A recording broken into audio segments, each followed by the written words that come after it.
She didn't allow her suffering to define her, but to refine her.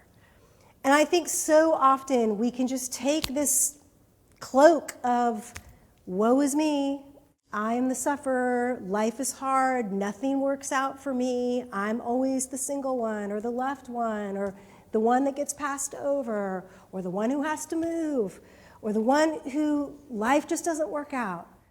And we could just continue to take that mentality of just that woe is me, and we can allow our suffering to define us, to define who we are, and we begin to wear it like our clothing. And I don't see that in Ruth.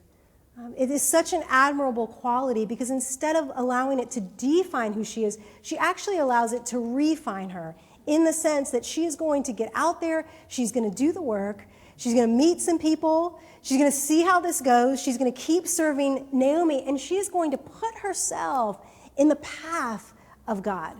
Now, we've already seen that God's grace, nobody can outrun it. It gets all the way to Moab. It's not that we can get out of it, but we can absolutely participate with the Lord and walk according to his ways. And through our actions, we put ourselves in position for God to bless us.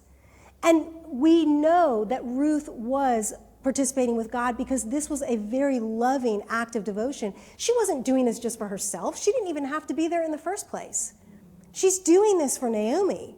She is doing this because she is committed to Naomi and she wants to help her survive and carry on her legacy. She's doing this because she's committed to the one true God of Israel against all odds, against her culture, against everything in her.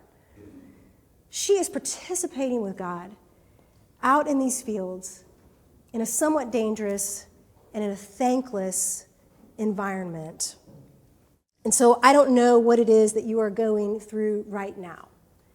But I just want to speak a hopeful word over you, a gospel word over you. That your suffering is not here to define who you are, but we know that when we surrender ourselves to the Lord, suffering can actually refine us. It can actually make us more like Jesus. And he uses it in our lives.